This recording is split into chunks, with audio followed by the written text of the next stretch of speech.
찬송하시겠습니다. 찬송가 523장입니다.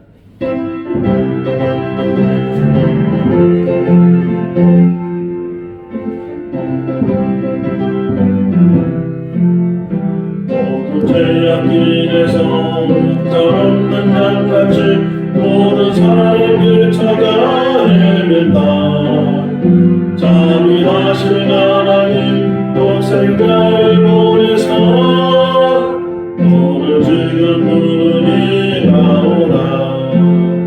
이때라 주의 긍휼 받을 때가 이때라. 그는 그때나 겸손하게 하리라. 구원함을 얻으리. 험한 십자가 위에 달려나가신 분 다시 살아나셨네. 기쁘다. 죄인 구원하실 때 어서 주께 나와 그 신은혜 구하라. 이때라 주의 긍휼 받을 때가 이때라. 그는 주께 나와 겸손하게 하리라. 구원함을 얻으리. 주의 귀한 말씀에 영원 생명이 있다니 주님 너를 용서해 주신다. 주가 부르실 때에 힘과 명성 다하여 주의 은혜 받으라. 이때라 주의 긍휼 받을 때가 이때라. 지금 주께 나와 겸손하게 하리라. 구원함을 얻으리. 세월 빨리 흐르고 세상 침묵하는데 너의 영혼 오늘 밤 떠나고 주의 구원 받으면 천국에서 영원히 주와 함께 살리라. 이때라 주의 긍휼 받을 때가 이때라. 지금 주께 나와 겸손하게 하리라. 구원함을 얻으리.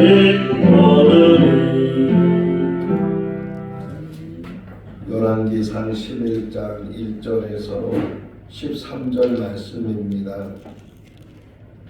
열왕기상 11장 1절에서 13절 말씀. 솔로몬 왕이 바로의 딸 외에 이방의 많은 여인을 사랑하였으니 곧 모압과 암몬과 에돔과 시돈과 헷 여인이라. 여호와께서 일찍이 여러 백성에 대하여 이스라엘 자손에게 말씀하시기를 너희는 그들과 서로 통혼하지 말며 그들도 너희와 서로 통혼하게 하지 말라. 그들이 반드시 너희의 마음을 돌려 그들의 신들을 따르게 하리라 하셨으나 솔로몬이 그들을 사랑하였더라. 왕은 후궁이 700명이요 첩이 300명이라. 그의 여인들이 왕의 마음을 돌아서게 하였더라.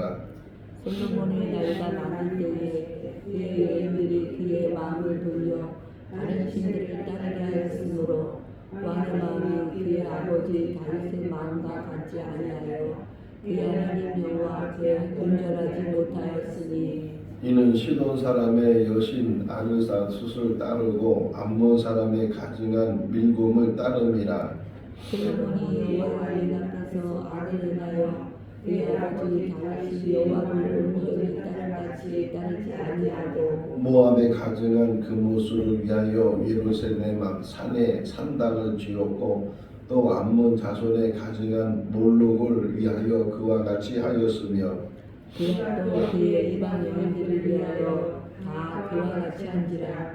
그들이 자기의 신들에게 분양하며 제사하였더라. 솔로몬이 마음을 돌려 이스라엘의 하나님 여호와를 떠남으로 여호와께서 그에게 진노하시니라. 여호와께서 일찍이 두 번이나 그에게 나타나시고 이 일에 대하여 명령하사 다른 신을 따르지 말라 하셨으나 그가 여호와의 명령을 지키지 아니하였으므로 여호와께서 솔로몬에게 말씀하시되 내게 이러한 일이 있었고 또 내가 내 언약과 내가 내게 명령한 법도를 지키지 아니하였으니 내가 반드시 이 나라를 내게서 빼앗아 내 신하에게 주리라. 그러나 내 아버지 다윗을 위하여 내 세대에게 이 일을 하지 아니하고 내 아들의 손에서 빼앗으려니와 같이요. 오직 내가 이 나라를 다 빼앗지 아니하고 애종 다윗과 내가 택한 예루살렘을 위하여 한 지파를 내 아들에게 주리라 하셨다. 아멘. 할렐루야. 아멘. 만약에 성경에서 한 장이 없어진다고 하면 제 개인적으로는 이 열왕기상 11장이 없어지면 좋겠다 그런 생각을 갖게 합니다. 왜냐하면 그 솔로몬이 다윗에 이어서 왕이 되면서 처음 시작이 하나님을 그렇게 온전히 경배하고 일천번제라는 게 말이 일천번제지 일천번의 제사를 드리는 것이 쉽지가 않을 테고 그리고 또 그의 시작은 다윗이 부탁했던 성전을 그가 건축하는 일을 하고 또 이제 봉헌식도 하고 하는 그런 모습들을 보면서 이 솔로몬의 그 시작이 얼마나 하나님 앞에 바로 서 있었는가, 하나님 마음이 얼마나 흡족했으면 너한테 무엇 해주면 좋겠느냐 이렇게 말씀하실 정도로 또 솔로몬이 지혜를 구하니까 참 마음에 들었다. 그리고 지혜뿐만 아니라 구하지 아니하는 부귀도 용화도 주신다고 약속하시면서 그 일을 이루시는 그런 모습들을 보면서 참 솔로몬의 그 삶이 얼마나 하나님 앞에 복되고 귀한 삶인가 하는 것을 우리가 생각해 볼 수 있는데 그 모든 것들이 하루아침에 무너지는 솔로몬이 40년 동안 나라를 다스렸는데 혹이나 39년 동안은 잘했어도 마지막 1년을 잘하지 못했다면 그 39년 동안 잘했던 것이 다 물거품이 되고 허사가 되는 그런 모습들을 보면서 우리 인생도 마찬가지다. 성경에서는요 누구든지 예외가 없다는 거예요. 다 누구든지 마지막 순간까지 잘하지 못하면 노아를 보세요. 몇 번 얘기하지만 노아가 당대의 의인이고 하나님 말씀대로 늘 순종했던 사람인데 말년의 그 부끄러운 모습을 노아가 보였던 것처럼 아브라함도 그렇고 그 누구든지 모세 역시도 하나님 앞에 늘 쓰임받던 사람이었는데 그 분노를 이기지 못하고 하나님 말씀대로 순종하지 못해서 가나안 땅에 들어가지 못하는 그런 모세의 모습들을 보며 성경은 계속 얘기를 해요. 누구도 예외가 없고 마지막까지 잘해야 된다. 마지막까지. 솔로몬이 이 마지막을 잘못하니까 그렇게 하나님의 성전을 지었다는 게 얼마나 대단한 일이에요. 물론 아버지의 소원에 의해서 성전을 지었지만 그럼에도 불구하고 하나님의 집을 그가 손수 세웠다는 것은 너무 큰 일을 했는데 그러나 그 말년에 그 모든 것들이 다 그래서 하나님이 봉헌식 때도 뭐라고 말씀하시냐면 그래 네가 지은 성전에 내가 항상 머물겠다. 내 눈과 내 마음이 항상 이곳에 있겠다. 그러나 그것보다 더 중요한 게 뭐냐? 말씀이라는 거야. 하나님 말씀을 잘 순종하고 너희 아버지 다윗처럼 그렇게 내 말을 잘 순종하게 되면 내 규례와 법례를 잘 지키게 되면 너는 영원히 그 대가 끊임없이 이어지게 될 것이다. 그러나 만일 그렇게 순종하지 아니하면 이것 성전 내가 버리겠다. 웃음거리가 되고 이야기거리가 되고 속담거리가 될 것이다. 아무리 화려한 성전이라 할지라도 그 안에 하나님의 말씀이 없고 또 그래서 보세요. 그 성전을 짓고 나서 맨 마지막 한 것이 지성소에다가 법궤를 갖다 놓은 건데 그 법궤 안에 보니까 돌판 2개만 있었다는 거예요. 하나님 말씀만 그 안에 있었다. 아무리 화려한 교회를 지어도 그 교회 안에 하나님이 계시지 않으면 하나님의 말씀이 그 안에 있지 않으면 그 건물이 무슨 소용이 있겠느냐. 우리 생건 지천교회도 마찬가지. 이곳에 하나님이 늘 계시고 하나님의 말씀이 늘 있어야 되고 시종일관 변함없이 초지일관이라고 그러잖아요. 모든 것들이 정말 처음부터 마지막까지 변함없이 그 모습대로 우리가 살아가야 된다. 오늘 찬송 부른 이유 중에 하나도 4절 말씀에 오늘 밤 내 영혼이 떠나게 되면 하나님 말씀에 붙들려서 하나님 앞에 용접받으면 그보다 더 큰 축복이 없을 텐데 내 영혼이 오늘 떠나서 정말 하나님 말씀을 살지 못해서 결국 마지막 순간에 넘어지게 되면 얼마나 불쌍한 인생이 되겠는가 하는 것을 다시금 생각해 볼 수가 있어요. 근데 왜 넘어졌는가? 이걸 다시 오늘 본문이 이야기를 하고 있는데, 자, 솔로몬과 모세는 대략 500년 이상 차이나는 그 기간이에요. 모세가 500년 전에 이제 하나님의 부르심을 받아서 이스라엘 백성들을 애굽에서부터 가나안 땅으로 인도해 나가는데, 그런데 이제 모압 평지에 그가 딱 섰어요. 바로 눈앞에는 가나안 땅이 보이고 들어가지 못하는 그런 상황 속에서 모세가 하나님의 말씀을 전하는데, 그 하나님의 말씀을 전하는 것 중에 하나가 왕에 대해서 전화. 모세 시대도 그렇고 사사 시대도 그렇고 왕은 없었거든요. 500년이 지나서야 이제 사울이 왕이 되고 다윗이 왕이 되고 솔로몬이 왕이 되는데, 왕이 없는 그러한 시대의 왕에 대해서 하나님이 그러니까 미리 말씀해 주셔요. 미리 말씀해 주시는 게 뭐냐면, 왕이 오기나 세워지게 되면 그 왕은 병거를 많이 두지 마라. 병마를 많이 두지 말고 여자를 좋아하지 말고 금은 보화를 많이 쌓아두고. 신명기 있거든요. 신명기 한번 찾아볼까요? 신명기 17장에 있어요. 신명기 17장 16절 17절 구약성경 289쪽 신명기 17장, 이게 모세가 말하는 말이에요. 모세가 왕도 없는 시대에 왕이 세워지게 되면 왕은 어떻게 살아야 되는가, 어떻게 생활해야 되는가, 그걸 미리 이야기를 해주거든요. 17장 16절 17절 읽어볼까요? 그는 병마를 많이 두지 말 것이요 병마를 많이 얻으려고 그 백성을 애굽으로 돌아가게 하지 말 것이니 이는 여호와께서 너희에게 이르시기를 너희가 이후에는 그 길로 다시 돌아가지 말 것이라 하셨으며 그에게 아내를 많이 두어 그의 마음이 미혹되게 하지 말 것이며 자기를 위하여 은금을 많이 쌓지 말 것이니라. 이게 지금 하나님께서 모세를 통해서 왕에 대한 이야기예요. 왕이 된다면, 왕이 세워지게 된다면 병마를 많이 두지 마라. 여자를 좋아하지 마라. 여자 때문에 그 마음이 빼앗기게 되면 왕의 도리를 하지 못하게 될 것이고, 금은 보화를 많이 쌓는데 열중하지 말라 하는 것인데, 솔로몬이 이 모든 것들이 다 그냥 반대적으로 이제 세워지게 되고, 그래서 1절 10장이 뭐냐면 애굽의 그 딸을 이제 왕비로 맞이했었거든요. 그 외에 이렇게 표현하는 그 외에 많은 여자들을 사랑했다. 요 사랑이라는 원문을 보게 되면 집착했다 이런 말하고도 같아요. 그러니까 사랑했다, 집착했다는 거예요. 여자에 집착했어요. 나이가 많이 들어도 여자에 집착하다 보니까 그로 인해서 하나님을 떠나게 된다. 근데 그 여자들 저 여기 보면 3절에 보게 되면 후궁이 700이고 첩이 300이다.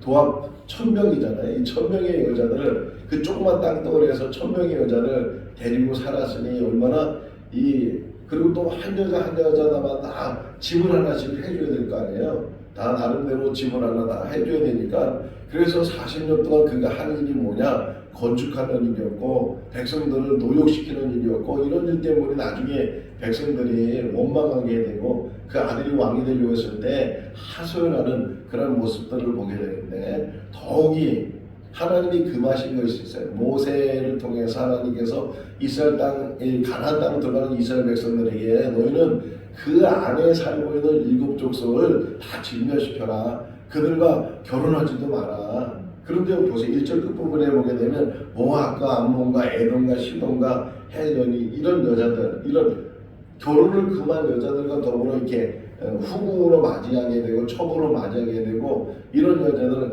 근데 그 7 족속을 없애라는 이유 중에 하나가 우상 숭배 때문에 그렇거든요. 그들이 가지고 있는 신들을 또 섬기게 되면 유일하신 하나님을 섬기지 않고 또 우상을 오직 있으면 돌에다가 하나님께서 말씀하시기를 우상을 만들지도 말고 우상 앞에 절하지도 말고 이렇게 말씀하시는 것처럼 우상에 대해서 얼마나 많이 경고하시는지 몰라요. 그런데 지금 이 솔로몬이 그런 여자들을 다 아내로 첩으로 또 후궁으로 맞이해가지고서 그들과 더불어서 이제 살다 보니까 이제 나이가 들잖아요. 나이가 들면서 그러면서 4절 한번 읽을까요? 솔로몬의 나이가 많을 때에 그의 여인들이 그의 마음을 돌려 다른 신들을 따르게 하였으므로 왕의 마음이 그의 아버지 다윗의 마음과 같이 아니하여 그의 하나님 여호와 앞에 온전하지 못하였으며 마음이 돌이켜지게 됐다. 마음을 빼앗기게 됐다. 뒷부분에도 나와요. 또 마음이 하나님으로부터 멀어지게 됐다. 이런 표현들이 나오게 되는데 그래서 우리가 이 땅에 산다는 동안 중요한 것 중에 하나가 마음을 지키는 거예요. 항상 점검해야 되는 게 내 마음이 어떤 마음인지 내 마음에 담고 있는 생각이 어떤 생각인지 이런 것들을 항상 조심해야 된다 하는 것을 성경은 우리에게 가르쳐주고 있고 자 오늘 아침에 일어나서 새벽에 일어나서 이 말씀을 묵상하면서 자 솔로몬처럼 그 지혜가 대단한 사람이 없잖아요. 그 솔로몬의 지혜가 그렇게 소문이 나서 심지어는 다른 나라에 있는 스바 여왕까지도 와가지고서 솔로몬의 지혜를 확인해가는 그런 모습들을 보는데 그러면 이 지혜가 있으면 하나님을 잘 경외할 수 있는가? 물론 그 지혜를 통해서 하나님을 더 잘 알 수 있지만 지혜라는 것 자체가 하나님은 아니잖아요. 그러니까 아무리 머리가 좋고 아무리 지식이 많고 심지어는 세상의 지혜를 많이 가지고 있다 할지라도 그 모든 것들은 도구예요. 도구. 근데 그 도구를 잘 사용하지 못하면 결국은 그것이 오히려 하나님 앞에 불의를 행하는 도구로 사용될 수 있다. 쉽게 설명하는 게 칼이잖아요. 칼이라는 것은 도구인데 이 칼이 누구의 손에 있느냐 어떤 용도로 사용하느냐 거기에 따라서 이것이 유용할 수도 있고 또는 해를 끼칠 수 있는 그런 것이 될 수도 있다. 사람을 살리는 것이 칼이고 심지어는 사람을 죽이는 것이 칼인 것처럼 지혜도 마찬가지라는 거예요. 솔로몬이 구해서 하나님께서 그에게 지혜를 주셨는데 그 잠언을 보세요. 얼마나 대단한 그런 이야기들을 이 잠언에 이 솔로몬이 말을 했는지 몰라요.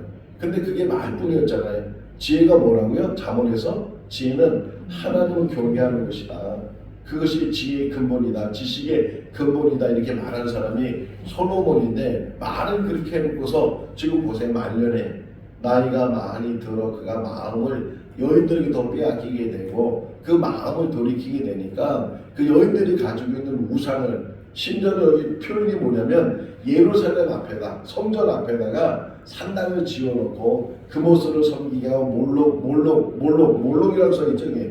몰록이라고 써있는데 그 가증한 몰록을 섬기게 하는 그런 일들을 솔로몬이 행하게 하는 그런 모습들을 보게 돼요. 자 그러면서 더더구나 제가 오늘 충격받은 게 뭐냐면 6절이었어요. 6절. 이 지금 성경을 쓴 이 사람의 표현을 통해서 6절 한번 볼까요? 솔로몬이 여호와의 여호와를 온전히 따르지 아니하고 대부분 이렇게 표현해요. 어떻게 표현하면 하나님 앞에서 여호와 앞에서 이렇게 표현하잖아요. 근데 여기서 지금 뭐라고 표현하면 눈 앞에서 아주 가까운 데서 바로 코앞에서 그런 표현해요. 하나님 코앞에서 성전이 있는 바로 그 자리 옆에다가 산당을 만들고 산당을 왜 만들었어요? 우상 앞에 제사하려고. 이 몰록이라는 제사는 또 뭐냐면 사람을 드리는 제사예요. 사람을 죽이는 제사. 특별히 어린아이들 자식들을 죽이는 그런 제사들을 드리는 것이고 여기 보면 또 여러 중에 오전에 보면 아스다롯이잖아요. 아스다롯. 이 성에 대한 성의 타락에 대한 그런 여신인데 이런 것들을 섬기게 하고 성적으로 타락하게 하고 이런 일들이 지금 이제 솔로몬 말년에 많이 일어나게 되는 거예요. 한 사람의 타락이 아니고 왕이 타락하게 되니까 백성들도 타락하게 되고 그 사회 전반적인 모든 것들이 이 타락으로 걸어가는 우상을 숭배하는 그런 일들이 앞으로 보세요. 이제 르호보암, 여로보암이 나타나고 이제 북이스라엘, 남유다가 나타나고 또 여로보암이 왕이 되면서 예루살렘에 가지 못하니까 베델과 단에다가 금송아지를 만들어 가지고서 그게 하나님이라고 우상을 섬기게 하고 이게 계속 가요. 나중에 이제 북이스라엘은 아수르에 망하고 남유다는 바벨론에 망하는데 그 완전히 망하는 이유 중에 하나가 우상숭배거든요. 이 솔로몬이 시작하는 이 우상숭배, 이것들이 자손들에게도 다른 뭐 북이스라엘에게도 이것이 계속 번지게 되고 이런 일들이 계속 이루어지고 있는 것들을 우리가 보면서 그 좋은 지혜를 가지고 왜 이렇게 솔로몬이 실종을 하게 됐을까? 마지막까지 마음을 지키죠. 그래서 표현이 뭐냐면 9절 보실까요? 9절도 한번 읽어볼까요? 솔로몬이 마음을 돌려 이스라엘 하나님 여호와를 떠남으로 여호와께서 그에게 진노하시니라. 여호와께서 일찍이 2번이나 그에게 나타나시고.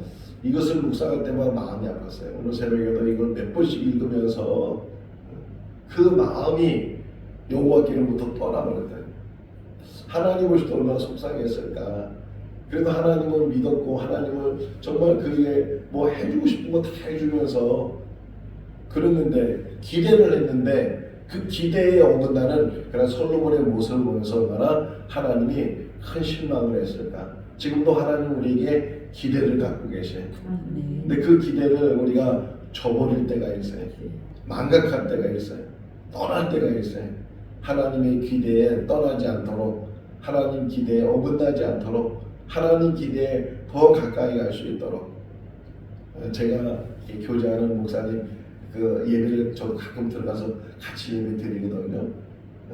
근데 그분 설교가 너무 좋아요. 너무 좋은데 그분 이야기 중에 하나가 뭐냐면 하나님을 기쁘시게 하는 사람. 2024년도 한 해가 하나님을 기쁘시게 하는 그런 삶이 우리 삶이 될 수 있기를 바랍니다. 솔로몬 이 이야기 통해서 우리에게 주는 교훈이 뭐냐? 마지막이 중요하고 마지막까지 중요해요. 마지막이 중요하고 마지막까지가 중요해요.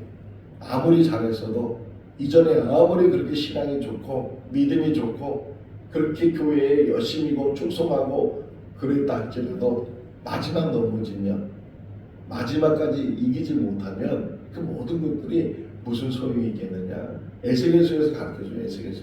에스겔서에서 뭐라고 말씀하시냐면 혹이나 그 사람이 예전에는 악했는데 지금 그 사람이 돌이켜서 선을 행하는 자가 되면 하나님께서는 그가 예전에 했던 악을 기억하지 않으신다는 거예요.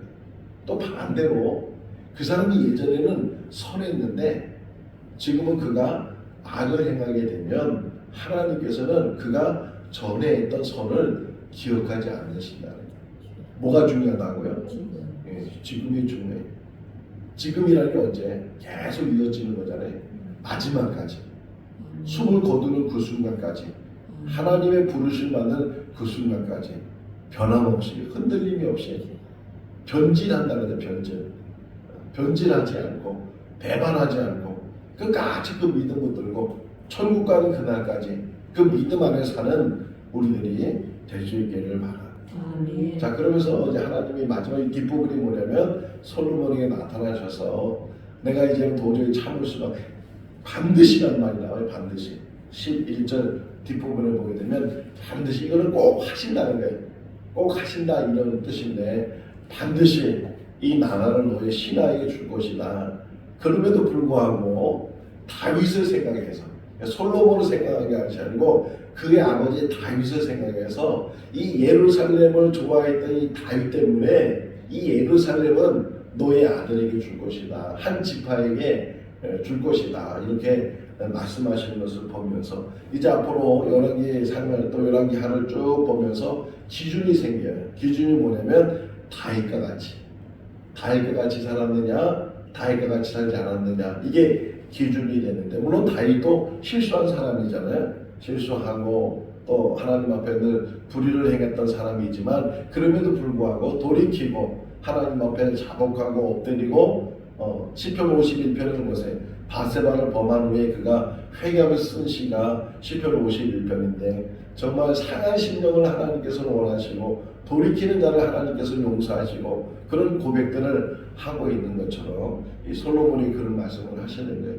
내가 다윗을 생각해서 다 끊어버리진 않고 이 예루살렘을 포함해서 한 지파는 너의 아들에게, 너의 자손들에게 허락한다. 그러나 나는 너를 버렸다. 이렇게 말씀하시는데 마지막까지 버림당하지 않는 사람, 이런 사람이 가장 믿음으로 성공한 사람이고 인생에서 성공한 사람인 줄로 믿습니다. 아멘. 끝까지 믿음 지켜나가서 한 사람도 실족함이 없이 모든 천국 백성으로 승리의 계가를 누리고 저도 좋아하는 성구 중에 하나가 디모데후서 4장이거든요. 나의 달려갈 길을 다 달려가는 게 하나님 앞에 서게 되면 하나님께서 의의 면류관을 주신다. 아멘. 나만 주시는 것이 아니고 나와 같이 행하는 사람들 하나님께서 의의 면류관을 주신다. 우리의 달려갈 길을 다 달려가고 믿음으로 승리해서 하나님 앞에 잘했다 칭찬받는 우리 모두가 다 될 수 있기를 주님의 이름으로 축원합니다. 아멘. 기도하겠습니다. 사랑이 많으신 하나님 아버지, 솔로몬은 그 많은 지혜와 그 많은 부귀 영화를 하나님 앞에 쓰지 못하고 결국은 자기의 정욕과 자기의 음욕과 자기의 탐욕으로 사용하여 결국 마지막 부분에서 넘어지는 그런 모습들을 보면서 우리를 성찬할 수 있는 귀한 말씀이 되게 하여 주시옵소서. 마지막까지 넘어지지 않게 해주시고 마지막까지 믿음으로 나가는 우리들 되게 하여 주시옵소서. 환경이 우리를 지배하지 않도록 늘 믿음으로 깨어있게 해주시고 늘 하나님과의 교제가 끊임없이 일어나게 하여 주시옵소서. 이 땅에 산 날 동안 주신 사명이 있는 줄로 믿습니다. 그 사명을 잘 감당하는 우리들 되게 하여 주시옵소서. 예수님의 이름으로 기도하옵나이다. 아멘. 마쳤습니다. 자유롭게 기도하시기 바랍니다.